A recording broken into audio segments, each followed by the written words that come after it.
गणेशाय नमः।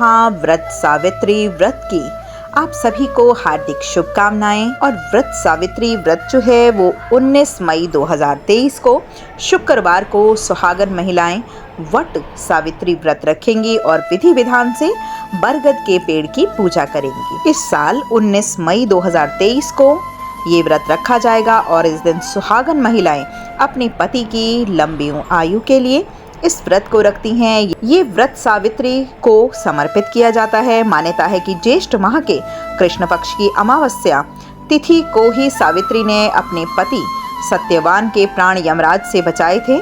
तभी से इस दिन वट सावित्री व्रत रखा जाता है। इस दिन व्रत करने से अखंड सौभाग्य की प्राप्ति होती है। विधि विधान से पूजा अर्चना करने के अलावा इस दिन वट सावित्री व्रत कथा भी पढ़नी चाहिए, जो कि कथा इस प्रकार है। पौराणिक कथा के अनुसार मद्र देश में अश्वपति नाम के धर्मात्मा राजा का राज्य था। उनकी कोई संतान नहीं थी।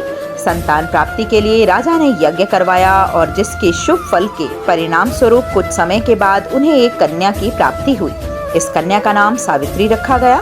जब सावित्री विवाह योग्य हुई तो उन्होंने धूम्रसेन के पुत्र सत्यवान को अपने पति रूप में वरण किया। सत्यवान के पिता भी राजा थे, परंतु उनका राजपाट छिन गया था, जिसके कारण वे लोग बहुत ही दरिद्रता से अपना जीवन व्यतीत कर रहे थे। सत्यवान के माता पिता को भी आंखों की रोशनी चली गई थी। सत्यवान जंगल से लकड़ी काट कर लाते और उन्हें बेचकर जैसे तैसे अपना गुजारा किया करते थे। जब सावित्री और सत्यवान के विवाह की बात चली, तब नारद मुनि ने सावित्री के पिता राजा अश्वपति को बताया कि सत्यवान अल्प आयु है और विवाह के 1 वर्ष के पश्चात ही उनकी मृत्यु हो जाएगी। जिसके बाद सावित्री के पिता ने उन्हें समझाने के बहुत प्रयास किए, परंतु सावित्री यह सब जानने के बाद भी अपने निर्णय पर अडिग रही।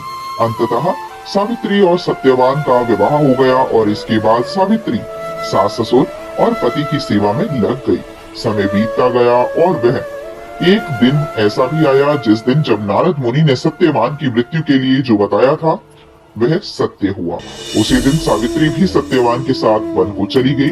वन में सत्यवान लकड़ी काटने के लिए जैसे ही पेड़ पर चढ़ने लगा कि उसके सिर में असहनीय पीड़ा होने लगी। कुछ देर के बाद वह सावित्री की गोद में सिर रखकर लेट गया। कुछ ही समय में उसके समक्ष अनेक दूतों के साथ स्वयं यमराज खड़े हो गए। यमराज सत्यवान की आत्मा को लेकर दक्षिण दिशा की ओर चलने लगे। पतिव्रता सावित्री भी उनके पीछे पीछे चलने लगी। आगे जाकर यमराज ने सावित्री से कहा कि हे पतिव्रता नारी, जहाँ तक मनुष्य साथ दे सकता था तुमने अपने पति का साथ दे दिया है, अब तुम लौट जाओ। इस पर सावित्री ने कहा, जहाँ तक मेरे पति जाएंगे वहाँ तक मुझे भी जाना चाहिए, यही सनातन सत्य है। यमराज सावित्री की वाणी सुनकर प्रसन्न हुए और उसने 3 वर मांगने को कहा। सावित्री ने कहा कि मेरे सास ससुर अंधे हैं, उन्हें नेत्र ज्योति दे। यमराज ने कहा तथास्तु और यह कहकर उन्हें लौट जाने के लिए कहा और आगे बढ़ने लगे, किंतु सावित्री यम के पीछे पीछे ही चलती रही। यमराज ने प्रसन्न होकर पुनः वर मांगने को कहा।